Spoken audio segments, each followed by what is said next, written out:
Bermusik di Indonesia tentu tidak mudah. Banyak rintangan yang dialami baik itu lu sendiri maupun lu bergabung dalam sebuah manajemen atau label. Dan hari ini gue ada kedatangan tamu seseorang yang selama karir musiknya selalu independen. Bermulai karir dari 2008 dan hingga sekarang sempat membuat sebuah boy group juga bernama Boys to Boys. Nyalain kamera, rekam terus biasalah kan biasa halo saya gitu kan. Karena ini kita rame-rame, halo kami dari, terus lihat-lihatan si Aji nyeplos Boys to Boys terus kayak oke, Boys to Boys. Ya udah namanya dari situ. Please welcome Teddy Aditya.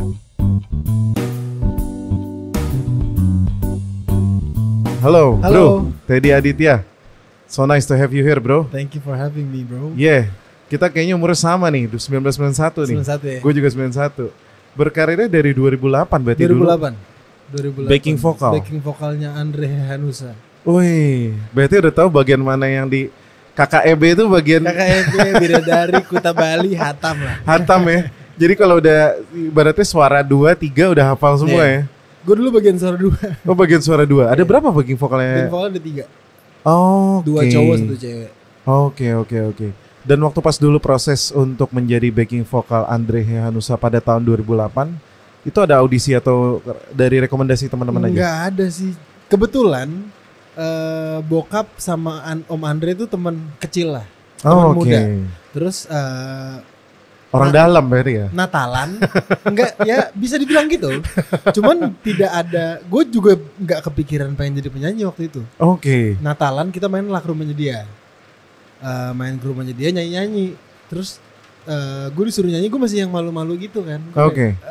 Bokap tahu gue bisa nyanyi karena di rumah kita sering, ya gue tumbuh besar di keluarga yang cukup musikal lah. Oke. Cuman dari dulu tuh kayak waktu SMA ada festival nyanyi didaftarin gitu, gue gak pernah mau ikut. Oh serius? Pura-pura suara gue gak bisa. Oke.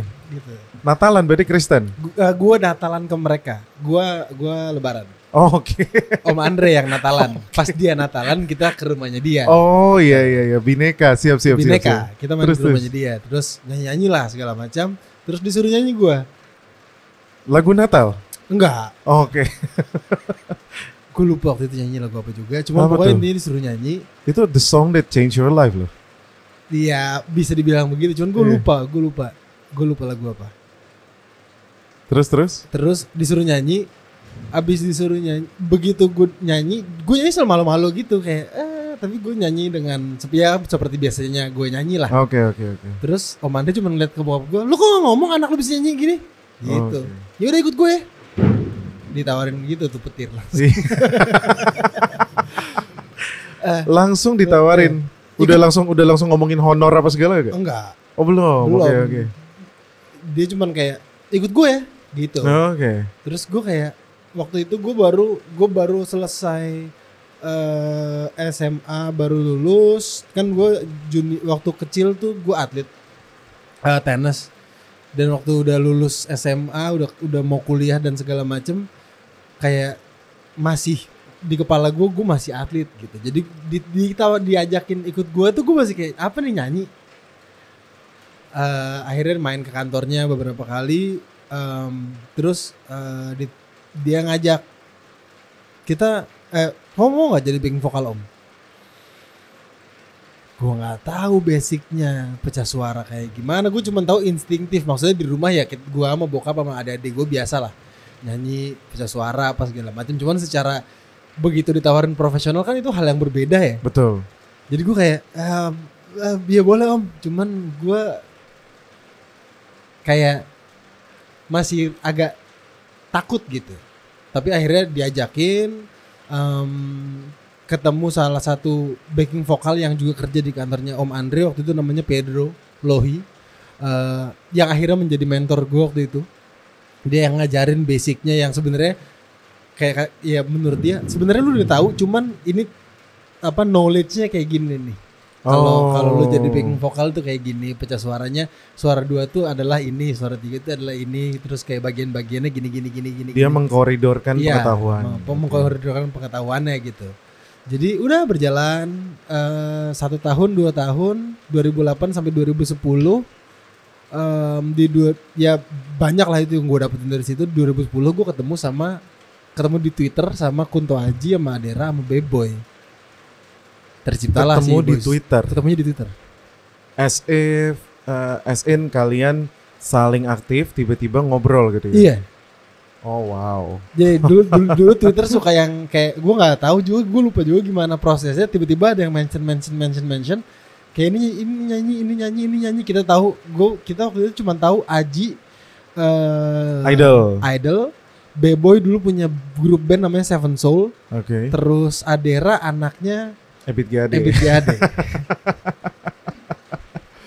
Iya. Gua backing vokal gitulah.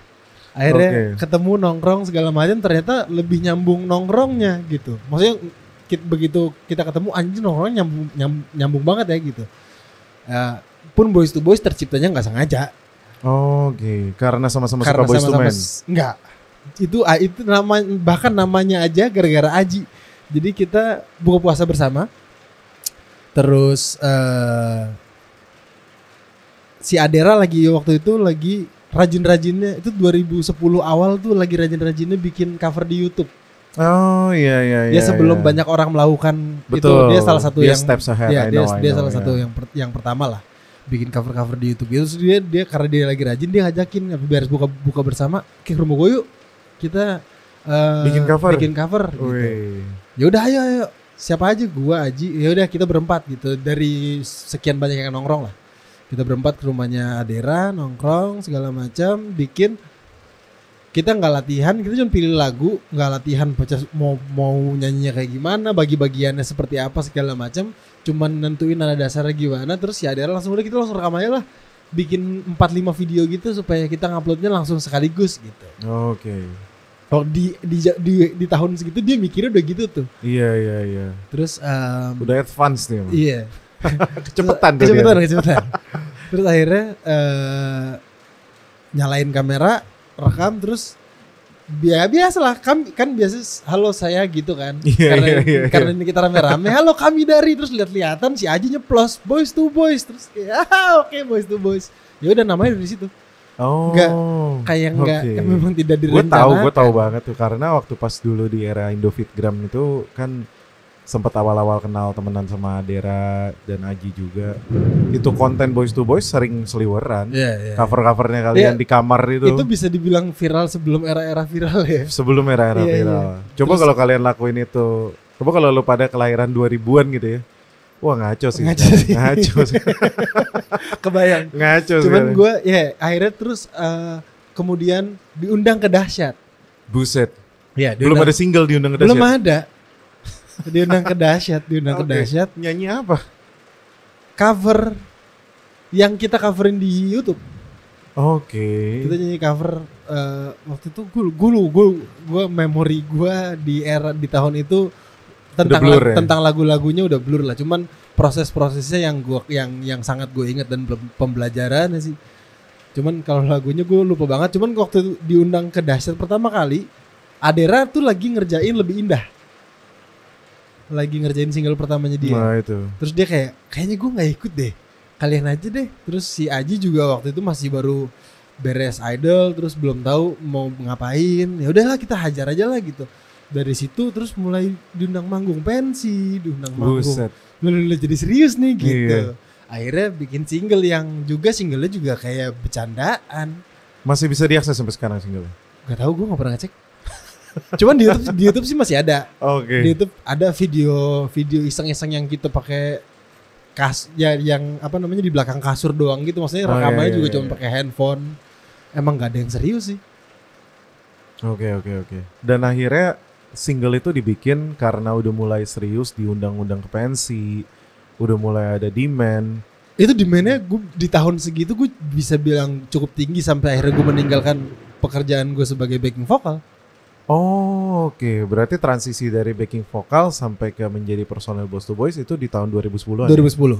Oh, oke. Gitu. Dan kalau misalnya kita fast forward, sempat juga join band Bloody Mama. Bloody Mama itu ya di 2015. Tapi sebelum itu 2011 itu gue join Barely Kumoho Project. Gue main sama BLP selama 3,5 tahun. Oh, oke. Sempat jadi vokalisnya. Jadi vokalisnya. Berarti gantiin Matthew. Gantiin Matthew. Oh, oke. Berarti Hatam tuh ya. Hatam juga. Mati itu saja Hatam ya. Itu Hatam. Tapi juga sebagai lead ya. sebagai lead. Oke.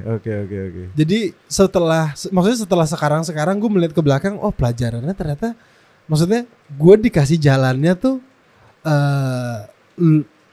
sangat membekali gue gitu dari yang pertama diajarin yang pecah suara, harmonisasi seperti apa, terus tiba-tiba gue punya grup vokal yang urusannya dengan pecah suara, ditambah dengan lu menyatukan 4 kepala menjadi satu, di mana kita masih muda-muda banget, gue masih 19, 21, anak-anak 21, 22 gitu yang egonya masih gede-gede banget.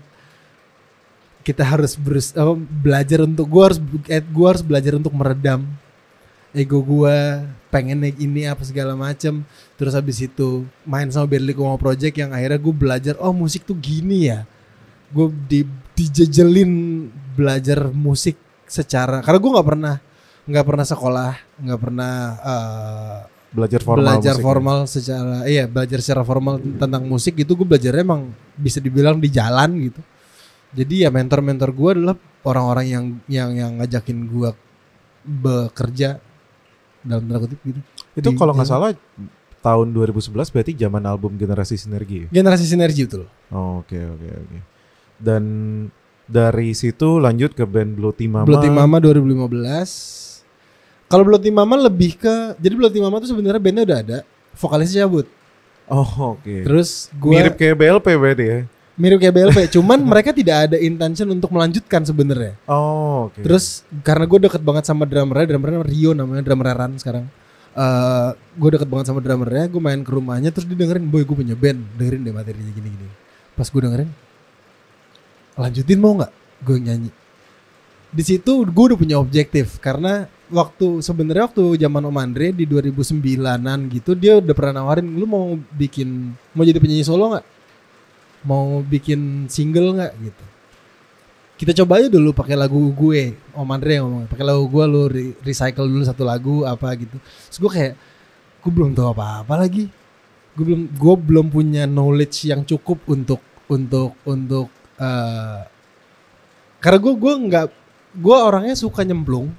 Cuman paling enggak gue tahu gue nyemplung kemana. Oke. Jadi waktu ditawarin untuk menjadi penyanyi solo, gue ngerasa gue belum punya bekal yang cukup gitu. Jadi gue kayak ntar dulu om, gue belum siap gitu. Tapi dalam diri gue berjanji di umur 25 tahun gue akan punya album solo pertama di 2009. Gue ngomong itulah ke diri gue sendiri. 25 tuh berarti 2015 ke 2016. Iya. Terus itu pun sebenarnya kenapa di umur 25, karena gue lagi baca-baca tentang quarter life crisis. Asik. Katanya di umur segitu betul ya. Kan? Katanya di umur segitu lu bakalan quarter life crisis. Oke, kalau gitu gue mau punya sesuatu yang besar yang gue perjuangkan untuk diri gue sendiri gitu. Iya. Supaya gue punya fokus. Jadi gue berjanji gue akan punya album pertama di umur 25. Gue bahkan ngomong itu ke Om Andre, ntar lah om, gue umur 25 aja album pertama gue mau belajar dulu gitu. Ternyata seiring berjalan waktu, maksudnya diketemuinnya sama Berry dan teman-teman dari Berry Kumo Project, di mana gue belajar banyak banget, ketemu Bloody Mama. Kalau Bloody Mama objektifnya udah kayak, gue bisa nggak ya komit di dalam studio untuk mengerjakan satu album sampai kelar, sampai rilis gitu. Karena dengan knowledge yang gue punya dari zaman Om Andre sampai Boys to Boys sampai BLP, kayaknya gue secara diri gue, ini gue udah siap nih bikin album. Cuman tinggal satu doang, komitmen untuk bikin album. Gue masih kayak, ini gue harus cari tahu nih, gue bisa nggak komit untuk kerjain satu album indie lagi ya. Iya, independen lagi. Di waktu itu kita di bawah manajemennya Endah Hendresa. Akhirnya berhasil, albumnya rilis. Begitu album rilis, manggung. Terus kayak gue merasa udah waktunya untuk gue ngerjain album solo, karena udah mau menuju umur 25 waktu itu. Wah, ini petirnya udah ini lagi nih. Umur 25. Umur 25. Oh, berarti itu ini sound effect-nya langsung live ya guys. Keren banget. 24-an tuh berarti udah mulai galau ya. 23-24an lah. 23 ke 24 karena kayak keinget anjing. Iya, gue punya janji lagi sama diri gue. Gue punya apa tuh istilahnya kalau Deadline. kalau di orang Islam apa Nazar. istilahnya? Nazar. Iya. Gue punya nazar. Iya. Di umur 25 gue akan punya album pertama gitu. Terus akhirnya cabut lah gue dari band itu, dimana band itu yang tadinya nggak niat lanjut, gue yang lanjutin. Gue yang Terus lu kayak cabut. Terus gara-gara lu cabut bandnya bubar. anjrit. Oke. Ya kebetulan memang sibuk juga sih. Drummernya Rio, drummernya Ran sampai sekarang. Gitarisnya ada Avery. Oh lah. Bassisnya Maisyan. Kopai. Manajernya Endang. Manajernya iya. Iya. Jadi emang orang sibuk Sibuk, semua, iya. makanya gue kayak cabut juga nggak beban-beban amat lah. Mereka juga nggak hidup dari sini gitu. Iya. Jadi pas gue cabut di saat yang bersamaan si Ade juga kayak, ya kalau lu nggak nyanyi gue enggak deh gitu. Ya udah akhirnya bandnya bubar. Dari situlah mulai gue nulis lagu album pertama, dan alhamdulillah tercapai goalnya di umur 25 tahun rilis album pertama gue 26 Februari 2017. Itu gue belum ulang tahun ke 26, jadi masih terhitung. Oke. Dan waktu pas proses itu rilis, lu ngerjainnya sama siapa aja? Produsernya gitu. Itu juga lucu. Jadi album pertama itu gua kayak udah mulai belajar produce, udah mulai belajar. Jadi udah mulai belajar ngerjain musik sendiri. Cuman kalau untuk album mungkin belum ya. Jadi waktu itu gue masih nyari-nyari segala macam. Cuman memang ternyata semakin nyari semakin gak ketemu. Oh, oke. Akhirnya suatu hari gue gantiin B-Boy sakit. Kan B-Boy reguleran di satu tempat lah di Jakarta sama Late This Night. Terus gue gantiin. Kebetulan gitarisnya waktu itu namanya Uga. Itu adanya label manager gue sekarang. Mereka baru pulang dari Berkeley habis kuliah. Bikin studio di Jakarta. Terus gue pas lagi break between session reguleran, gue ngobrol sama Uga, gue mau bikin album nih, gini, pengennya kayak apa emang, gini, ya gue sih lagi dengerin ini, terus pengennya kayak gini, terus Uga kayak, gue baru bikin studio, kebetulan kan baru pulang sekolah, lagi bikin studionya belum ada yang pakai sama sekali, baru itu masuk aja masih pedes gitu loh, tuh kan studio baru jadi, kayunya masih pedes banget, masih lem-lemnya, rockwoolnya masih ini. Jadi kita kalau emang lu mau, dan dia kalau nggak salah itu Uga tuh kuliahnya produksi ya, music production kan? Iya, dia kuliahnya music production, jadi dia sekalian kayak, ya udah kalau mau kita kerjain bareng aja. Lu udah punya draftnya kan? Ya gue karena gue udah punya draftnya, kita kerjain bareng aja. Kebetulan gue baru bikin studio, kita sekalian cobain studio gue. Untuk lagu pertama free, gue kasih. Abis itu kalau emang ternyata kita kerjain nyambung, lanjutlah kita kerjain album, gitu. Lagu pertama yang gue terpilih waktu itu gue bikin bareng sama Uga adalah In Your Wonderland, yang adalah single pertama gue di 2016. Yang kerjain itu ternyata kerjanya nyambung, ya udah akhirnya jadilah si In Your Wonderland, terus lanjut ngerjain album gitu. Jadi sebenarnya bukan salah satu sih, malaikat yang dikirim oleh Tuhan untuk menjadikan albumnya adalah Uga dan Uma nih kakaknya, karena mereka berdua yang ngurusin studionya. Terus kayak gue juga ternyata nyambung secara musik gitu. Akhirnya kita ngerjain albumnya bareng. Gue dan Uga co-produce album itulah, album Nothing Is Real, album pertama gue. Tadi lu sempat bilang ada lagu pertama free, setelah itu argonya jalan. Nah itu dana pribadi semua tuh? Dana pribadi. Iya. Berarti memang waktu itu sudah determine untuk. Iya. Tapi alhamdulillah juga ya deal-dealannya nyicil. Nyicil setahun bayar. Wow. Bayar baik banget lah nih orang-orang ini. Bayar deal-dealannya, nyicil bayar setahun. Terus waktu itu nyari duitnya gue dari fotografer wedding. Sumpah? Iya. Lu motret wedding? Gue motret wedding. Berarti yang standby jam 4 pagi. Iya. Motret wedding. Terus zaman itu ada satu website namanya goviral.com. itu tahu. tahu kan? Iya, yang untuk jadi kewel-kewelan lah zaman itulah. Iya. Lumayan tuh postingan-postingan ya, nabungnya dari situ. Oke. Untuk akhirnya bisa bayar studio. Pun itu yang tadinya nyicil setahun ngaret jadi 2 tahun. Tapi lunas. Dan menang AMI. Berarti itu definisi investasi dalam musik. Jadi sebenarnya kalau gue selalu percaya gini bro. Orang-orang di musik ya, terutama musisi independen atau pemilik label, sebenarnya kita nih udah mempraktekkan investasi. Ya.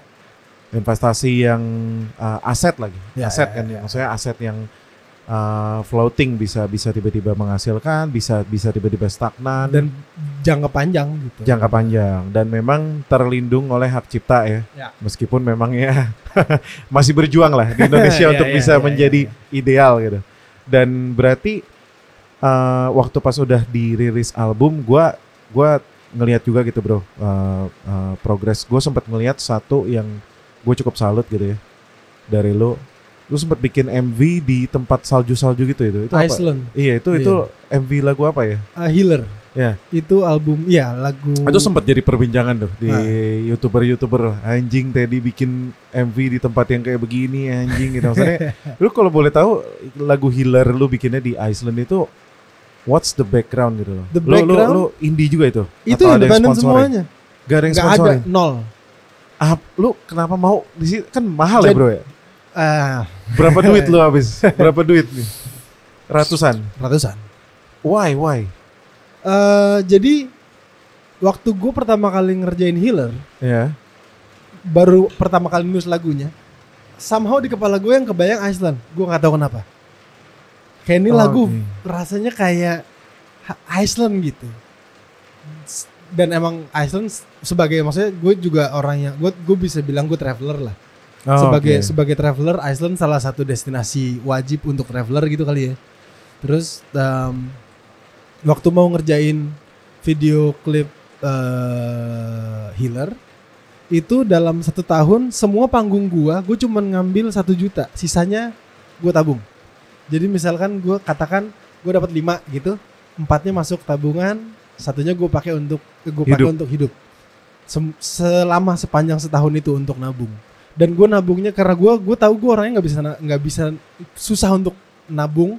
Jadi gue nabungnya di lemari. Jadi setiap kali gajian gue tarik cashnya gue masukin ke lemari. Jadi pas gue buka lemari tiba-tiba udah ratusan juta nih gitu. Dari gila itu risky banget bro. Lumayan. Tapi itu akhirnya sekali ya untung banget loh kalau tiba-tiba ada orang kebakar aja udah wah. Ya. But anyway nggak kebakar juga. Nggak kebakar juga dan udah jadi duit juga. Udah jadi duit. Ya maksudnya udah jadi video klip juga gitu. Iya. Terus karena memang waktu nulis lagunya di kepala gue yang kebayang Iceland, rasa dinginnya kayak gue nggak tahu, gue belum pernah kesana. Cuman kalau gue nonton video-video di YouTube apa segala macam gitu kayak rasanya gini nih gitu. Terus akhirnya pas ngerjain musiknya pun memang di gue dan Uga ngerjain itu secara kayak ambience-nya tuh dingin gitu. Akhirnya pas mau bikin video klipnya, enggak, ini harus di Iceland, nggak bisa di tempat lain. Coba cari tempat lain deh yang agak murahan gitu. Gue ngobrol sama manajer gue waktu itu. Iya kan ada Four Seasons Country yang mungkin lebih murah gitu. Iya. Enggak, Iceland. Terus ya udah. Gue ngomong sama manajer gue, lu nggak usah mikirin duitnya gimana. Gue yang mikir. Gue yang cari, gue yang nabung. Gue pakai duit pribadi. Akhirnya gue cuma berangkat bertiga. Gue, Adi Reksa itu direkturnya dan DOP-nya. Terus Satria Lingga, dia fotografernya. Jadi kita cuma berangkat bertiga ke Iceland selama 9 hari untuk nge-shoot itu. Berarti shootnya fotografernya megang Bluetooth speaker. Ya gue yang megang Bluetooth speaker. Sumpah. Bluetooth speaker gue kantongin. Oke. Karena kita co-direct sebenarnya. Musik videonya gue yang nulis, gue yang apa namanya. Kedengeran tapi sampai ke kamera itu bunyi dari Bluetooth speaker ya? Enggak tahu deh. Karena memang ada di beberapa titik kayak yang scene yang di pesawat itu lagi anginnya ugal-ugalan banget sampai ada anak kecil tuh jalannya miring gitu. Karena ketiup angin. Jadi emang itu gue nggak tahu sih, itu kayaknya jodoh aja kali ya. Maksudnya gue berhasil menabung sekian. Itu MV akhirnya ini gak sih memenangkan apa gitu? Enggak. Dan gue juga tidak maksudnya itu goal gue adalah ketika MV itu jadi. Ketika MV itu jadi dan rilis, goal gue selesai. Oh, oke. Gue ketika maksudnya dalam karya apapun sih sebenarnya, gue kalau bikin karya selalu mikirnya pokoknya tugas gue adalah deliver karyanya, bukan mengantar karyanya ke tempat tertentu. Oh. Karena karya ketika lahir akan punya nyawa, dia akan menentukan nyawanya, dia akan menentukan dia akan kemana gitu. Iya. Berarti bukan helikopter parenting ya? Iya. Enggak kayak kamu nanti kesini ya? Enggak. Ya udahlah biarin aja. Gue biarin aja ya. Oke. Dan lu menulis di bio IG storyteller. Kita kan tahu nih musisi itu memang yang berlirik ya, bukan musisi yang instrumental. Memang memiliki lagu yang memang sebenarnya sejatinya menceritakan semua. Ya. Apa sih yang ngebedain lu sama banyak musisi lain, bro? Dengan lu menulis bahwa lu adalah storyteller. Karena tadi di dunia cuma ada satu. Betul. Yang menjalani hidup ini. Betul. Cuma ada gua. Iya. Yang melihat hidup dari perspektif gua dan menceritakan dengan cara gua, cuma ada gua. Oke. Udah pasti beda. Betul. Itu unique selling point-nya nggak salah. Iya. Cuma kalau lu mau lihat dari market sekarang ya, kita katakanlah market side stream atau mainstream gitu ya. Menurut lu tanpa melihat tanpa harus membandingkan lu dengan yang lain, kalau lu bisa ibaratnya kayak lagi interview nih, datang ke kantor nih. Apa sih yang ngebedain musik lo dengan musik yang mungkin satu genre nih, storytelling juga gitu? Ibarat lu lagi acara Shark Tank nih, terus ada juri-juri gini kan yang kayak lagi, saya punya 5 miliar, saya punya 10 miliar, mau invest gitu. Nah lu mesti kasih tahu nih, saya bedanya ini bu, ini program saya gitu. Saya bedanya mau gini, gua baru menyadari ini pun sebenarnya beberapa tahun terakhir. Oke. Ternyata ketika gua menulis banyak cara gue meromantisasi lagu dari apa yang gue alamin itu cukup cukup direct dan cukup ekstrim, karena setelah gue pelajarin, jadi gue kan waktu kecil tinggal di Ambon, gue keluar dari Ambon itu baru setelah kerusuhan. Jadi mungkin kalau kerusuhan yang nggak terjadi, gue akan jadi penyanyi lagu daerah gitu, gue jadi penyanyi Ambon lah. Oh iya. Gitu, ya. Jadi gue baru keluar dari situ setelah kerusuhan. Gue ngerasanya cara gue meromantisasi sesuatu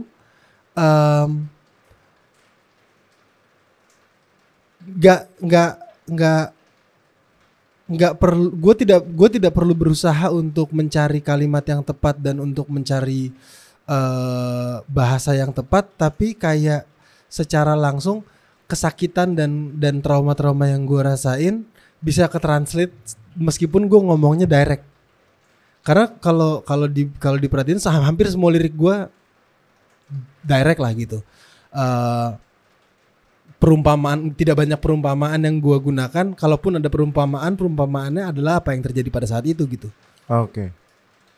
Betul. Oh ya, paham. Berarti explicit romanticization. Iya, betul. Itu kalau di headline, explicit romanticization ala Teddy Aditya. Betul ya? Iya, betul. Gue nonton bro penampilan lo di All That Matters yang kita ketemu di tahun lalu. Yang gue lihat gitu, dan gue waktu pas lihat visual ya penampilan lo juga gitu, gue bangga gitu bahwa ya sebagai ketika kita lagi jadi apa ya, orang Indonesia yang lagi datang ke negara orang, pasti kan kita pengen sesuatu yang ada apa ya yang ditampilin, ada apa ya gitu. Nah gue kemarin ini tampil sebagai media partner di acara itu, ya adalah logo Indo Musigram keliling-keliling. Waktu pas gue nonton lalu, wah anjing gokil nih. Menurut gue ya lu deliver level Southeast Asian musician yang di atas standar lah Ya. dibanding beberapa musisi yang tampil di sana. Dan waktu pas gue lihat juga lo tampilnya lumayan all out ya, bahwa lo bawa full band. Bawa full band. Kayaknya yang kemarin gak semuanya bawa full band, Ya. gue perhatiin. Karena boncos. Betul, itu semua lo dibayar gak sih? Kayak Gue nggak tahu soalnya tentang, karena gue di situ gue sebagai media partner gue juga nggak dibayar. ya. Gue datang our cost lah, tapi gue nggak tahu yang tampil tuh gimana, karena gue pikir tuh itu ya berarti all your Ya. cost. Nah, itu dia, mungkin itu juga karena ke gua ngeras, apalagi ketika gua katakan merepresentasikan Indonesia ya di acara itu gitu. Kalau dan gue tahu, pas gue lihat ini yang tampil akan ada siapa aja dan segala macam gitu. Kalau misalkan gue setengah-setengah, akan sama aja kayak yang lain gitu. Paling yang beda cara nyanyi gue. Iya benar. Karena kalau lu perhatiin emang kebanyakan either mereka hanya gitaran atau ya -1 gitu, atau ya kan. Jadi gue kayak betul, gitaran -1. gitaran iya gitu. Jadi gue salah satu musisi yang salah satu solois yang menganggap diri gue adalah band. Jadi Berasa. Jadi ketika gue berangkat ya harus ngeband gitu. Berasa. Karena benar-benar apa ya? Gue bisa ngerasain spirit bandnya tuh di acara malam itu tuh benar-benar ke transfer lah ke Ya. penontonnya juga. Dan venue-nya emang lumayan mendukung ya, meskipun kayaknya soundnya waktu itu agak kurang ya. Kalau nggak salah lu cerita waktu pas lu nggak bisa dengar apa-apa ya. Itu gue nyanyi kayak azan sambil tutup kuping supaya gue bisa denger suara gue sendiri, karena ternyata engineer-nya adalah engineer conference, bukan engineer musik. Oh, oke. Jadi gue tidak mendapatkan apa yang seharusnya gue dapatkan secara monitoring. Akhirnya ya udah, we make do apa yang kita punya waktu itu gitu. Lucu-lucu juga ternyata di Singapura ya. Kirain di sini doang ya, ada lucu-lucu ya. Lucu-lucu. Dan kita fast forward lagi, ini adalah album pertama lo yang berbahasa Indonesia. Album pertama berbahasa Indonesia. Kalau boleh tahu kenapa nih bro? Apakah karena mau ngejar segmen baru atau gimana? Lagu-lagu pertama yang gue tulis sebenarnya bahasa Indonesia, cuman kepercayaan diri gue terhadap diri gue ketika nulis lagu bahasa Indonesia tuh sangat rendah waktu itu. Karena mungkin kayak bahasa Indonesia kan mother tongue kita ya. Jadi ketika kita mendengar sesuatu yang sedikit off tuh langsung insecure gitu. Sedangkan kalau lu nulis lagu bahasa Inggris, satu lu mau ngumpamakan sesuatu aja bisa banyak banget Betul. caranya. Idiom banyak. Iya. Dan dengan satu premis gitu lu bisa menyampaikannya dengan banyak berbagai macam cara gitu. Kalau bahasa Indonesia, gua insecure sama bahasa Indonesia gua. Bukan berarti bahasa Inggris gua lebih bagus daripada bahasa Indonesia gua, cuman dalam penulisan lagu buat gua ada batasan yang sangat tipis antara lagu ini menjadi lagu yang bagus atau lagu yang cringe atau lagu yang overly poetic yang lu nggak ngerti lu ngomong apa sih. Paham. Gitu. Nah gue tuh takut bikin lagu yang bukan takut sih, gue yang gue takutin adalah ketika nanti 5 tahun lagi pas gue nengok ke belakang, kok gue bikin lagu gitu ya gitu. Lu berasa cringe gitu ya. Jadi gue sangat hati-hati gitu. Kenapa? Album pertama bahasa Inggris, album kedua bahasa Inggris, album ketiga baru bahasa Indonesia. Karena akhirnya setelah 7 tahun bersolo karir, gue baru mempunyai kepercayaan diri itu gitu, bahwa ternyata di unlock sama Langit Favoritku sebenarnya. Langit Favoritku tuh single sebelum album ketiga gue ngeluarin single, dan itu ternyata diterima dengan baik sama banyak orang gitu, dan gue mendapatkan validasi. Oh ternyata gue bisa deh nulis lagu bahasa Indonesia yang nyambung sama orang, masih mudah dimengerti sama orang, dan di guanya enggak yang kayak Iya, enggak cringy ya, enggak cringy gitu. Jadi oke. It's about time. Itu satu. Kedua, gua punya, bukan janji sih, cuman ini mungkin kayak ini terdengar personal. Gue pernah punya satu obrolan sama Kak Glenn dulu sebelum dia meninggal. Kalimatnya dia adalah, "Adek, kalau band itu sudah selesai, jangan berhenti ya." Di kepala gue tuh di waktu itu, ya siapa yang berpikir bahwa arti selesainya tuh gitu. Gue nggak pernah menyangka lah. Terus kemudian setelah dia udah nggak ada, gue melihat penyanyi di Indonesia, khususnya penyanyi solo cowok gitu. Orang Ambon ada nggak ya? You can name a few, cuman pun tidak merepresentasikan seperti Glenn Fredly merepresentasikan bahwa dia Ambon gitu. Oke. Terus gue berpikir, kalau gue nulis lagu bahasa Inggris terus, gimana gue mau ngeklaim gue orang Ambon kalau Betul. akan sangat sulit gitu. Bahkan orang Ambonnya aja nggak tahu lu siapa. Iya, Susah iya. untuk nyampainya gitu. Oke, itu faktor keduanya gitu. Jadi kayak faktor back to the root. back to the roots. Oke. Gue orang Ambon, gue orang Indonesia. Gue udah punya kepercayaan diri untuk nulis lagu bahasa Indonesia. Yang faktor ketiganya adalah ini janji gue sama bokap. Bokap gue tuh selalu, "Bang, bikin lagu bahasa Indonesia dong. Bikin lagu bahasa Indonesia dong." Gue nulis Inggris lagi. Indonesia lah, Inggris lagi. Akhirnya di album inilah gue bikin album full bahasa Indonesia gitu. Apakah ada lagu daerah bahasa Ambon tuh ada bahasanya? Ada Iya. Apa ada juga? di album? Ya. Nggak ada. Ada berencana ke sana? Ada. Sebenarnya tadinya ada satu track yang pakai bahasa, karena kebetulan bokap orang Ternate. Jadi tadi ada satu lagu yang pakai bahasa Ternate gitu openingnya. Cuman secara spektrum bunyi dan warna bukan untuk album ini.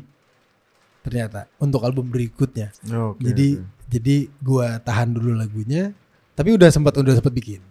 Kalau nggak salah rame-rame itu lagu Ambon. Rame-rame lagu Ambon. Jadi kalau dari yang gue pelajarin ya,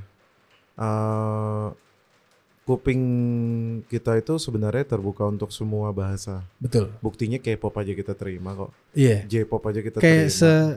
sekasar-kasarnya Despacito, emang lu ngerti artinya apa? Lu nyanyi. Despacito nyanyi kan dijadiin reguleran gitu. Iya. Dan terbukti juga semenjak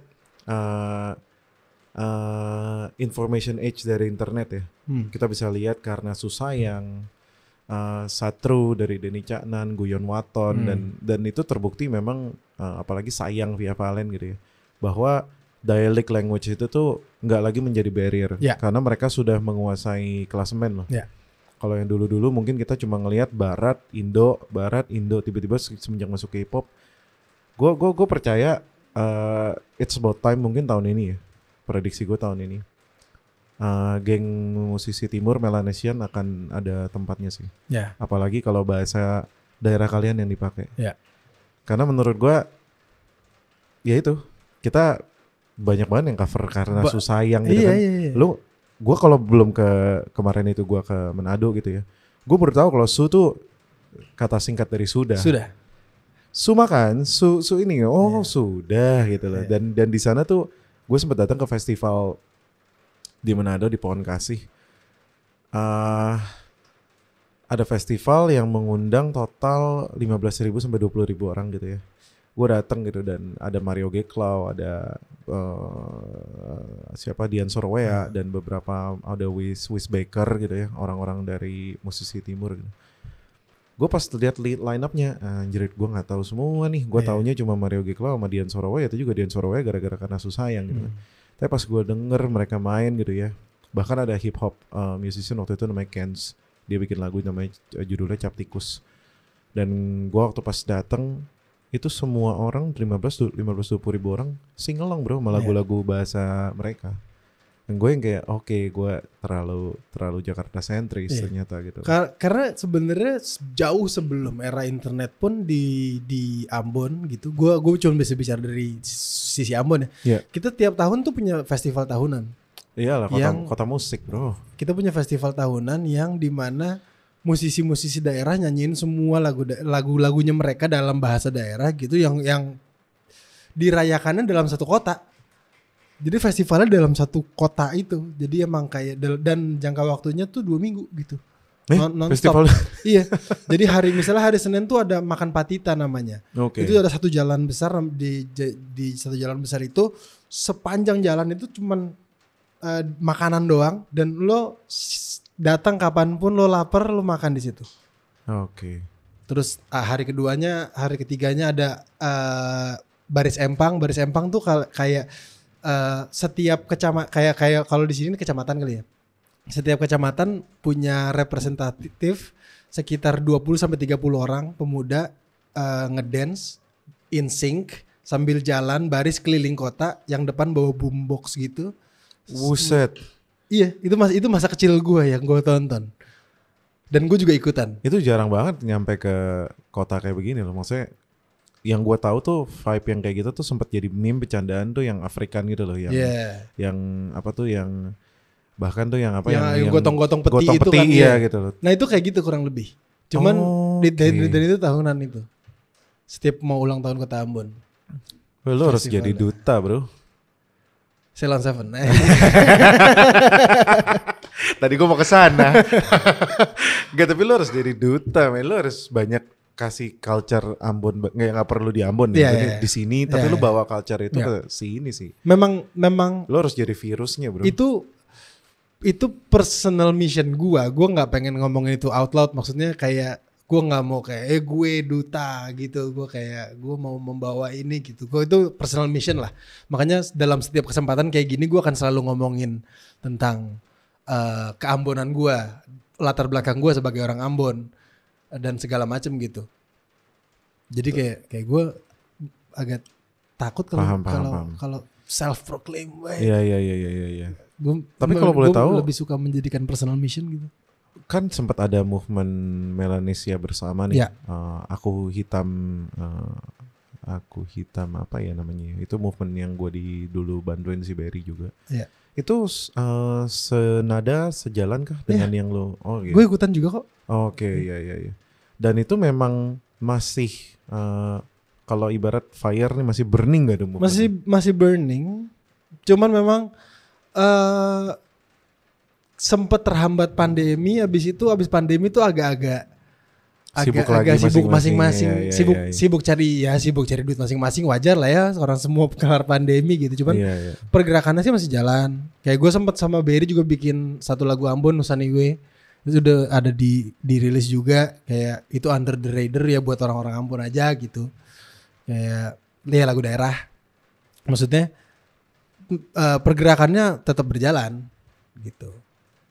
Mantap. Gua menunggu banyak karena gua kalau dari gua personal sih gua demen dengerin banyak lagu ya, dan gue juga menyadari betapa kacamata kudanya gue selama ini berapa tahun terakhir lah ya, baru aware gitu bahwa karena selama ini kan yang kita konsumsi kalau di kota, gue lahir dan tumbuh besar di Jakarta gitu ya. Dulu ya kita datang ke di Stara gitu ya, yang ditaruh di depan itu kan yang paling terkenal ya. Best selling, top 10 gitu ya. Nah kita kan akan kena duluan tuh matanya sana. Makin ke belakang baru tuh yang mulai yang ibaratnya yang genre-genre yang gak terlalu laku lah. Nah udah kayak gitu ditiru lagi di dulu Apple iTunes gitu ya. Banner-bannernya juga yang ini. Pas mulai masuk era Spotify pun sama. Meskipun mereka merayakan keberagaman, tapi tetap yang ditaruh di banner-banner itu adalah yang memang musik-musik kota. Dan semenjak gue datang yang itulah life changing moment gue waktu datang ke Manado itu, gue kayak oke. Dan gue ngelihat betapa cara kerja label di Jawa Timur, cara kerja label di pulau-pulau lain itu beda banget sama kita. Bahkan kayak gue tuh beberapa waktu terakhir ini gue lagi ngefans banget sama ada Shine of Black, kalau lu pernah dengerin. Belum. Itu dari mana? Papua. Oke. Itu keren banget lagunya. Gue kayak pas gue dengerin songwritingnya, gue kayak bisa ya kepikiran iya. liriknya tuh. Saya stay dengan dia dari lama, jangan kau datang toki dengan kau purnama, siota besa yang kau tak buang. Kayak lirik-lirik yang kayak lu nggak necessarily harus mengerti liriknya, cuman kayak groove-nya That's the point, man. Groove-nya That's the point. Gila banget. Menurut gue poin utamanya adalah kita nggak harus ngerti liriknya, nggak harus ngerti dialeknya, tapi merayakan perbedaan dan tetap lokal. Gitu. Ya. Karena menurut gue we're good at that. Yeah. Man, kita penyumbang omset terbesar John Mayer di lagu apa? Sampai dia bikin video. Sampai dia bikin video thank you buat Indonesia karena kita pendengar terbanyak. Kenapa tidak kita merayakan? kita jago, bro. Maksudnya orang kita dan manusia kita konsumtif dan banyak banget. Banyak pembeli Spotify bukan bajakan sih, pembeli Spotify sharing di Tokopedia aja banyak. Yeah. Pembeli ya pengguna yang gratisan dan bayar pun banyak. Yeah. Jadi we're good at that. Yeah. Jadi menurut gua merayakan perbedaan di dalam musik Indonesia tuh kita jago. Yeah. Makanya gua pas ngelihat wah ini bisa nih dan nggak perlu ngerti karena gue dengerin sampai sekarang lagu-lagu Jawa gitu yang gue suka gitu ya, misalnya ada Rungkat misalnya, terus ada Perahu Layar gitu gue sempat denger juga gitu ya. Ya gue nggak ngerti dinyanyiin sama orang-orang gue, tapi enak lagunya, maksudnya emang liriknya tuh emang melodinya dapet, jogetannya juga dapet, jadi gue kayak iya ini nih. Pun ini kayak melodi dan liriknya duduk, meskipun lu nggak ngerti iya duduk gitu. Nah itu the difference dan yang paling gue bikin kaget juga how they produce songs gitu ya. Mereka tuh nggak kayak kalau di kita nih mau bikin MV gitu ya, pre-production dulu meeting, bikin deck. Wah nanti begini plannya, nanti begini kan bikin deck storyline apa bikin video board. Di sana mah ya ada kumpul kita ke pantai udah bikin aja. Iya terus ke pantai udah joget-joget aja udah slow. Karena landscape mereka indah sekali. Iya. Landscape mereka nggak perlu mikirin set. Iya. Dan itu yang menurut gua emang beda. Iya. Kita mau syuting di mana? Kalau di Jakarta mau nyari pantai di Ancol udah repot izinnya.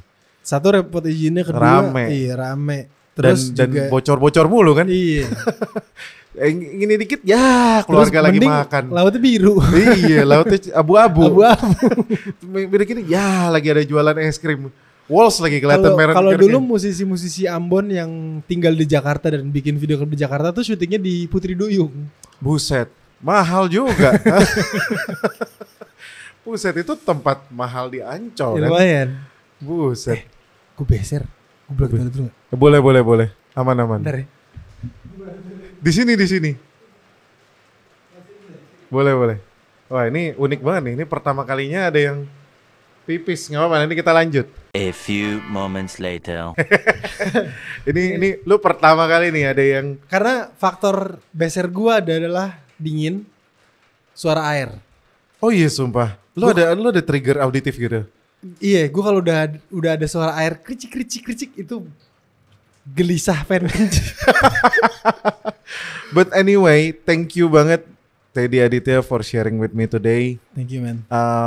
Gua kenal lo selama ini, ya gue mengenali sosok lo lah, bukan esin kita kenal temenan gitu. Gue mengenali sosok lo sebagai orang Indo yang memang Inggris lah bahasanya dan memang lagunya dan memang marketnya yang gue kejar lo kayak mau ngejar AB gitu. Gue baru tahu hari ini bahwa the grassroots that you live in, that you grow itu yang grassroots yang rakyat banget gitu, ngerakyat banget dan menurut gue that's the story that you have to tell to a lot of people sih man. That's your main story I guess gitu. And I will. That's your main story karena menurut gue gue yakin banyak yang masih belum tahu sih tentang sisi lo yang itu dan if we wanna win people's heart gitu ya, might as well as kayak ibarat ya kasih lihat sisi asli kita juga gitu yang dimana kita berasal gitu dan itu yang gue yakin banyak orang yang belum tahu sih. Ya itu sebenarnya kan pelan-pelan gue approach-nya, maksudnya gue meng-approach itu secara pelan-pelan, makanya kenapa album yang ini bahasa Indonesia supaya paling enggak Teddy Aditya tuh lagu Indonesianya boleh juga Boleh gitu. juga ya, iya. Dan bisa nulis lagu bahasa Indonesia, ternyata dia orang Indonesia yang valid gitu. KTP-nya belum expired ya. Nanti habis itu baru masuk ke lagu-lagu daerah ya. We need that. Gue ada beberapa yang gue tulis, ada beberapa yang gue sama Petra sempet nulis, karena Petra kan sebenarnya Batak Manado juga kan. Jadi gue sempet nulis, kita bikin lagu parlente gitu, lagu-lagu yang kayak ceritanya lagu-lagu yang dengan bahasa timur gitu. Maksudnya kayak itu udah dalam apa ya? Bukan gue belum berani bilang proses, cuman udah dalam eksperimen, sudah dalam cakupan eksperimen gua untuk menulis lagu-lagu yang berbahasa, not necessarily berbahasa, cuman dialeknya beda gitu, lagu-lagu daerah gitu. Gue yakin sesimpel 10-20 tahun lagi mungkin gitu ya, harusnya udah banyak katalog baru dalam lagu daerah sih. Betul, karena sejauh ini memang masih recycle sih. Iya. Ya balik lagi ya rame-rame. Iya, rame-rame. Sio Mama. Ya. Jadi kayak itu terus gitu loh. Terus lagi-lagi kalau Papua Yamko Rambe Yamko sempat bahkan diberitakan kata itu bukan lagu dari Papua, itu bukan bahasa Papua kan. Dibahas bahwa itu nggak tahu bahasa apaan gitu, sempat ada artikelnya gitu dibahas. Jadi gue rasa memang our generation and our next generation memang harus bisa bikin lagu berbahasa agar bisa jadi simbol sih. Yeah. Ya kalau Rungkat aja bisa sampai main Ojo dibanding kayak Rungkat aja bisa main depan presiden ya. The next is Eastern Indonesian music bro. Yeah. Thank you for sharing with me. Buat sobat musik jangan lupa untuk stream semua by Teddy Aditya dan ditunggu aja semuanya karya Teddy Aditya yang nextnya. Thank you for watching and listening. Sampai jumpa di video berikutnya. Bye bye.